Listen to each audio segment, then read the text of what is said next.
Ils ont mangé la chair humaine. Ils ont tué, brûlé des corps, des gens, des personnes à cause de leur faciès. Ils ont même brûlé leurs propres soldats à cause de leur faciès. Donc, mais quand ils font tout ça, personne n'en parle. Vous savez qu'à un certain moment même, ils ont muselé les journalistes pour qu'ils ne parlent pas de la réalité du terrain. Nous, ce que nous voulons, c'est qu'il y ait des perspectives nouvelles pour notre peuple. Que nous puissions faire la paix, que nous puissions mettre fin à la guerre, que nous mettions fin à l'insécurité, que les réfugiés reviennent, que nos populations vivent en paix, que la réconciliation s'efface, que nous puissions organiser un dialogue entre nous, entre nos communautés, que nous puissions vivre en harmonie. C'est cela que nous nous souhaitons. Mais si le gouvernement congolais compte lancer sa guerre, vous comprenez que la situation va demeurer confuse et peut-être celui qui sera le plus fort, c'est celui qui l'emportera, peut-être probablement.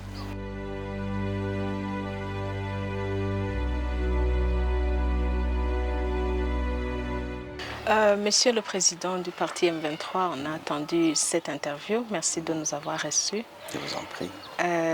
Où en est-on avec la situation sécuritaire et politique? Bon, il faut dire que c'est de l'impasse. C'est l'impasse générale.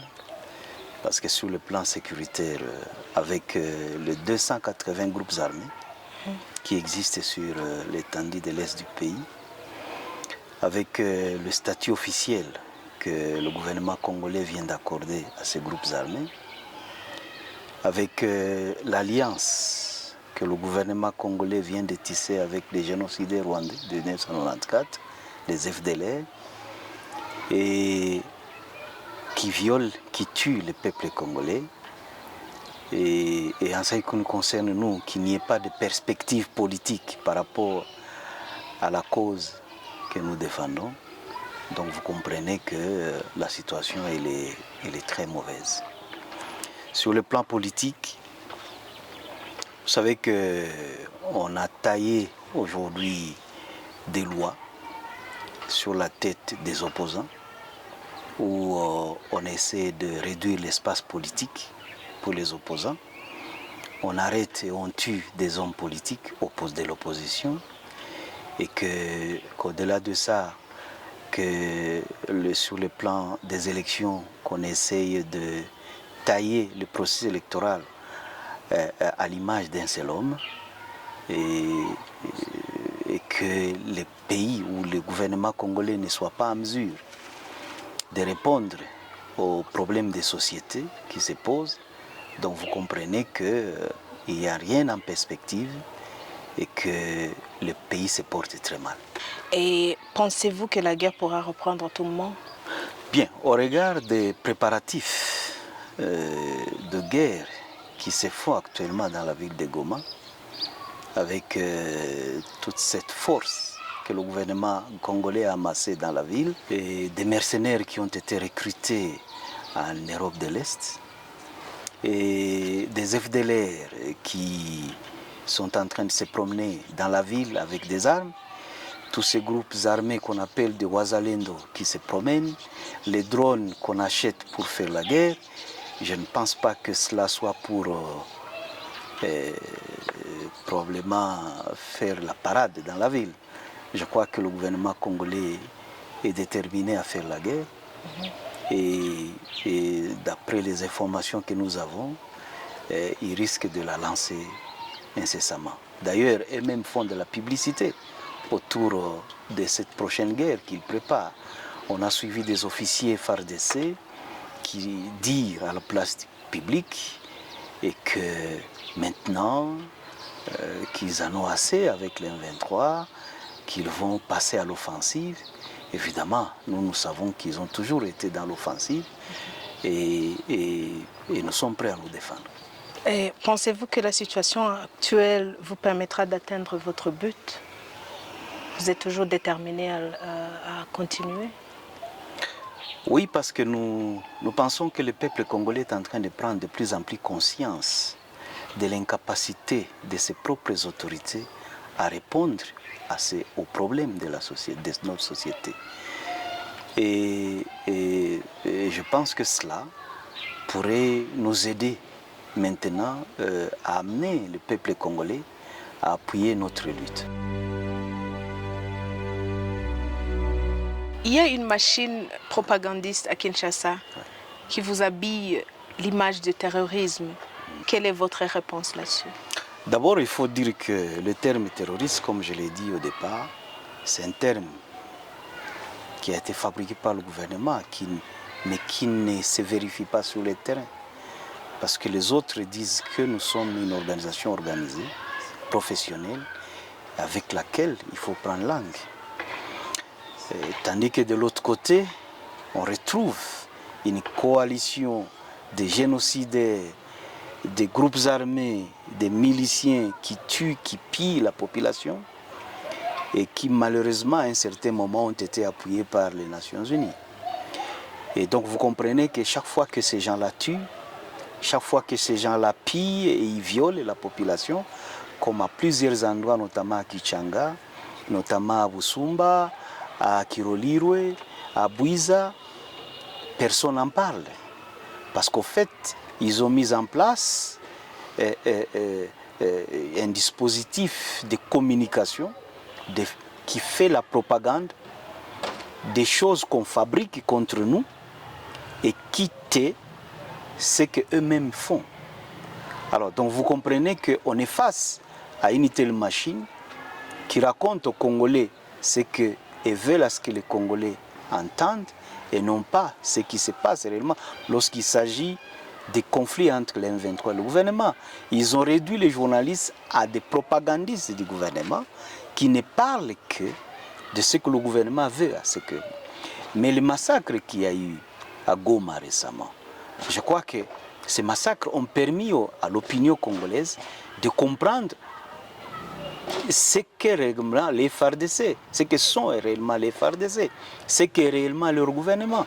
Parce qu'au fait, c'était fait en pleine ville et en plein jour où tout le monde pouvait aller voir et se rendre compte du drame, du carnage que les FARDC imposent aux populations qu'ils sont appelés à sécuriser.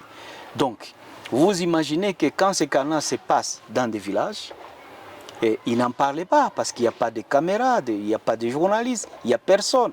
Mais quand ça se passe dans des grandes villes comme à Goma, c'est là où tout le monde le voit et peut le témoigner. Mais ce qu'ils ont fait dans d'autres espaces, ou des fois même, comme je l'ai dit, ils ont mangé la chair humaine. Ils ont tué, brûlé des corps, des gens, des personnes à cause de leur faciès. Ils ont même brûlé leurs propres soldats à cause de leur faciès. Donc, mais quand ils font tout ça, personne n'en parle. Donc vous comprenez que nous sommes devant un voleur qui crie au voleur. Le cas de Kishiché, c'est l'exemple typique de la propagande qui transforme un saint en Satan. Et là, à Kishiché, le gouvernement a essayé de faire exister des massacres qui n'ont jamais eu lieu. Ils ont essayé de faire passer les morts FDLR pour des citoyens congolais.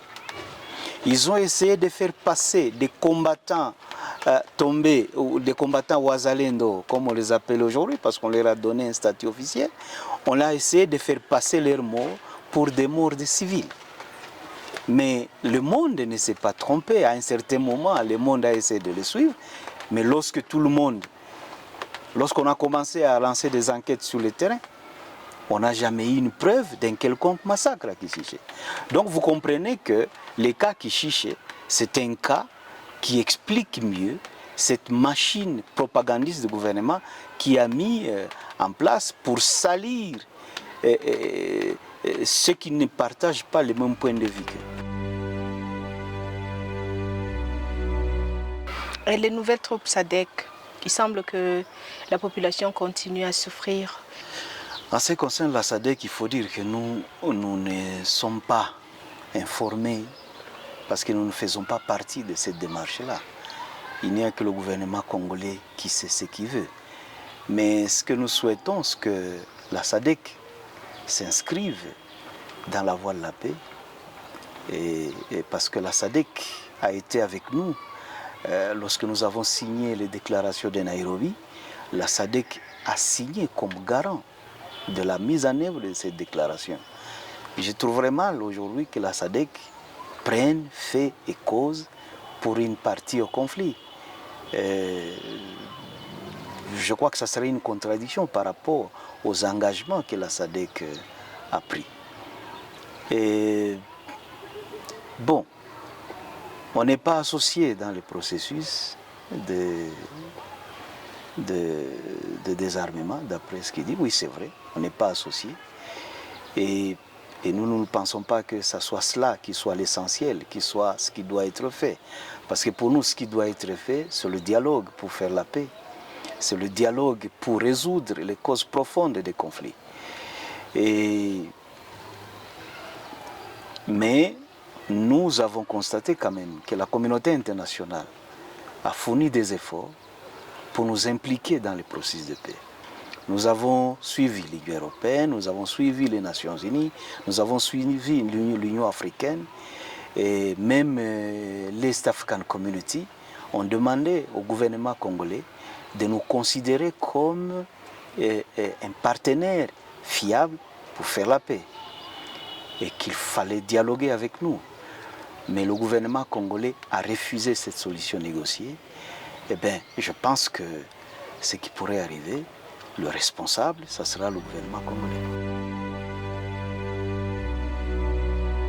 Il y a des élections qui approchent, les élections présidentielles, et visiblement les gens sous votre contrôle n'y seront pas invités. Quelles sont vos attentes? Bien, nous pensons que Tshisekedi a besoin d'inscrits, mais il n'a pas besoin d'électeurs. Parce que le dispositif qu'il a mis en place, en ce qui concerne la commission électorale indépendante, en ce qui concerne la Cour constitutionnelle, c'est un dispositif qui lui garantit la victoire. Alors pour ce faire, il n'a pas besoin d'électeurs. C'est pourquoi il ne tient pas compte des populations qui existent, qui vivent dans notre espace. Et quant à nous, nous ne pensons pas que les élections sont une solution à nos problèmes. Nous avons des problèmes légitimes, des revendications légitimes, qui ne peuvent pas se résoudre par des élections, parce qu'il y a eu des élections dans ce pays-là. Nous pensons que tant que les causes profondes des conflits persisteront, eh bien nous serons là. Et il n'y aura pas de perspective autre que ce qu'il y a aujourd'hui dans le pays. Vu ça, il est probable que le président Tshisekedi peut être réélu ou encore une autre personne du même rang. Et cela veut dire que la situation restera la même ou sera pire. Que prévoyez-vous faire dans ce cas-là, dans un mandat à venir? Qu'on ait les élections, qu'on élise un président de la République qui s'appellerait Tshisekedi, ou qu'on élise un président de la République qui s'appellerait quelqu'un d'autre. Mais si les causes profondes des conflits ne sont pas réglées, eh bien, nous serons là pour les revendiquer. Et moi, je pense que ce qui doit être fait maintenant, même peut-être avant même les élections, c'est justement de régler la question M23 à travers un dialogue. Et cela pourrait faire en sorte que les élections qui vont venir, que nous souhaitons inclusives, ça signifie qu'ils prennent en charge également les populations qui sont dans notre espace, qu'ils soient ouvertes à tous les acteurs politiques, y compris ceux de l'opposition. Je crois que cela augurerait une ère de paix, une ère de quiétude, et qui pourrait créer des conditions pour le développement et pour que tous les Congolais vivent en paix sur l'espace congolais. Il y a 3 rébellions organisées, 3 sortes de rébellions organisées par vos gens durant les 20 dernières années. quelle différence marque la rébellion actuelle et croyez-vous que vous serez à mesure de réussir cette fois-ci? Bien, il faut dire que d'abord la persistance des causes profondes des conflits nous permet de continuer à exister. Et cette persistance des causes des conflits a permis aujourd'hui au peuple congolais, donc à l'opinion nationale, à l'opinion internationale, de comprendre notre cause. Je crois que c'est cela la différence aujourd'hui. La deuxième chose, c'est que nous avons tiré des leçons de notre passé, de nos erreurs, de nos expériences passées, qui nous ont permis aujourd'hui de nous améliorer, d'affermir notre action et de savoir tenir tête à la menace. La menace que je vous ai dit, c'est ce régime-là qui instaure une idéologie génocidaire, qui instaure une politique d'épuration ethnique. Et je crois qu'aujourd'hui, l'opinion nationale et internationale nous comprend mieux qu'avant. Alors, nous pensons que, vu sous cet angle-là, nous sommes aujourd'hui à mesure de proposer des solutions qui ne sont pas celles qui ont été proposées à l'époque. Parce qu'à l'époque, on est allé plus dans le partage du pouvoir, le partage des responsabilités, mais on a oublié les causes profondes des conflits. Aujourd'hui, nous focalisons l'attention sur le règlement des causes profondes des conflits qui pourrait faire en sorte qu'on éradique tout ce qui pourrait permettre à ce que le pays replonge encore dans la guerre. Mais vous comprenez qu'en face de nous, nous avons un partenaire qui ne voit pas les choses de la même manière que nous. Il va falloir à ce qu'à un certain moment, eh bien, comme d'ailleurs le souhaite une certaine opinion qui nous appelle évidemment à quitter la revendication vers un mouvement révolutionnaire, eh bien, il va falloir à ce qu'à un certain moment, on réfléchisse aussi à cette proposition-là pour voir comment instaurer la paix dans notre pays. Nombreuses allégations insinuent que vous fonctionnez sous l'aide du gouvernement rwandais. Bon, je rigole un peu quand j'entends des gens dire cela. Mais c'est peut-être ici l'occasion de profiter de votre question pour demander à tous les États épris de paix et de justice, y compris le Rwanda, d'appuyer ne fût-ce que sur le plan diplomatique la cause du M23. Parce que ce que nous avons en face aujourd'hui à Kinshasa, c'est un pouvoir qui menace l'humanité, un pouvoir qui menace même la région, un pouvoir qui est en train de préparer un autre génocide dans la région qui sera à une échelle beaucoup plus grande que le génocide de 1994. Alors je pense que tous les États épris de paix et de justice feraient mieux de pouvoir nous rejoindre pour que nous puissions éteindre ces feux qui risquent d'embraser toute la région des Grands Lacs. Il y a beaucoup de bruit sur un éventuel cantonnement des M23. Êtes-vous impliqué dans cette discussion vous concernant? Non, nous ne sommes pas impliqués dans cette discussion-là, parce que pour nous, comme je vous ai dit un peu plus avant, nous ne pensons pas que ça soit ça la solution. Et ce que nous pensons, c'est qu'il faut un dialogue qui règle les causes profondes des conflits. Et que c'est de ce dialogue-là que pourront provenir maintenant d'autres possibilités, d'autres étapes qui seront envisagées. Mais pour le moment, nous ne parlons pas cantonnement, nous parlons dialogue. Même s'il y a des négociations, comme vous venez de le dire dans votre réponse avant, et qu'il y ait des négociations que le gouvernement de Kinshasa accepte, qui vous garantit qu'ils vont respecter les accords, si ça n'a pas été le cas dans les 20 dernières années? Malheureusement, nous ne pouvons que garantir notre signature, pas celle du gouvernement. Deuxièmement, nous avons une expérience du non-respect des accords. C'est justement cela qui nous a amenés là où nous sommes aujourd'hui. C'est cela qui est à la base de la situation tragique aujourd'hui que l'Est du pays est en train de vivre. Mais cette fois-ci, je peux vous le dire, sans mâcher mes mots, que nous sommes déterminés à rester là, sur le territoire congolais, à nous défendre, à nous battre, jusqu'à ce que les problèmes soient résolus. Et qu'advienne, enfin, quel que soit ce que le monde dira, quel que soit ce que Kinshasa dira, nous sommes déterminés à résister et à trouver des solutions, s'il faut, même par nous-mêmes, mais qu'il faut que cette situation-là prenne fin. Il faut que les causes des conflits soient réglées. Et nous allons les régler, soit avec le gouvernement congolais ou sans le gouvernement congolais. Le monde ne doute pas un seul instant qu'à l'est du Congo, il y a des populations qui parlent le Kinyarwanda comme langue. Autant au Congo on parle français, on n'est pas français. Autant au Congo on peut parler également le Kinyarwanda sans être rwandais. Parce que c'est deux choses différentes. Et nous pensons que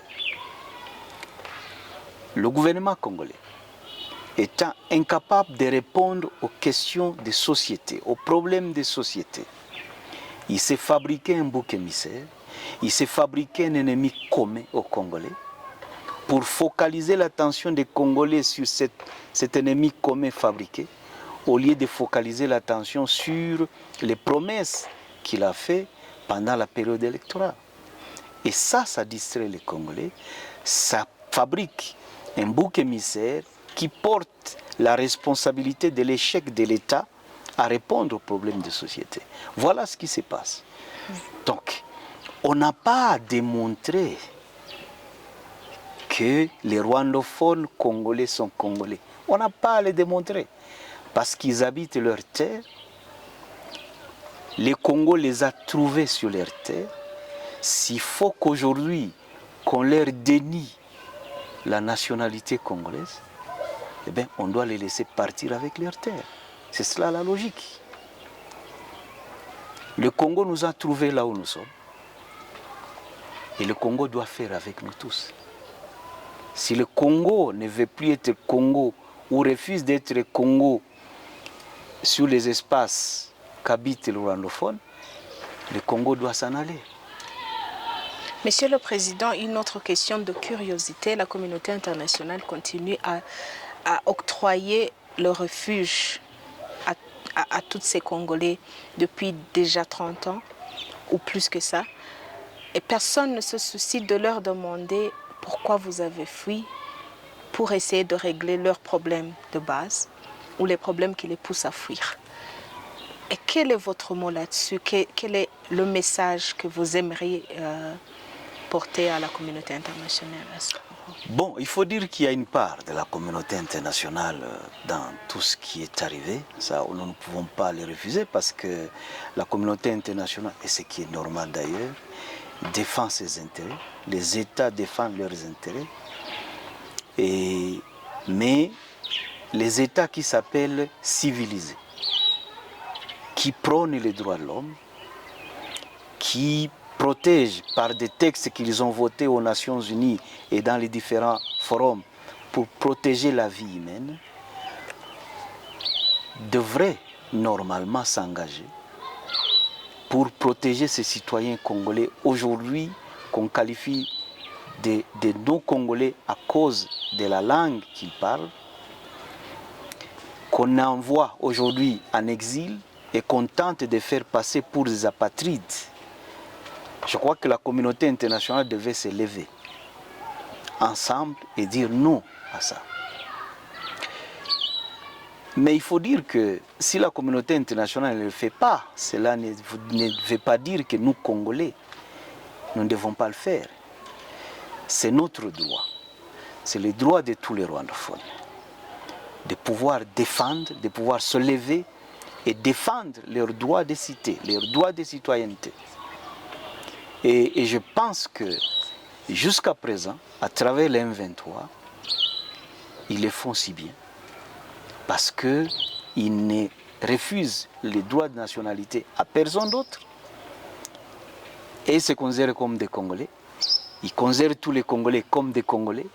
Et par contre, ils pensent que le Congo vivrait mieux. Les Congolais se développeraient dans l'unité et non pas dans la division.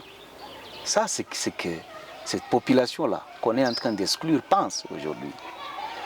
Alors, maintenant, si le gouvernement congolais n'entend pas ce discours-là, mais nous n'allons pas condamner éternellement la communauté internationale. Il va falloir que nous prenions nous-mêmes nos responsabilités. Et c'est ce que nous sommes en train de faire.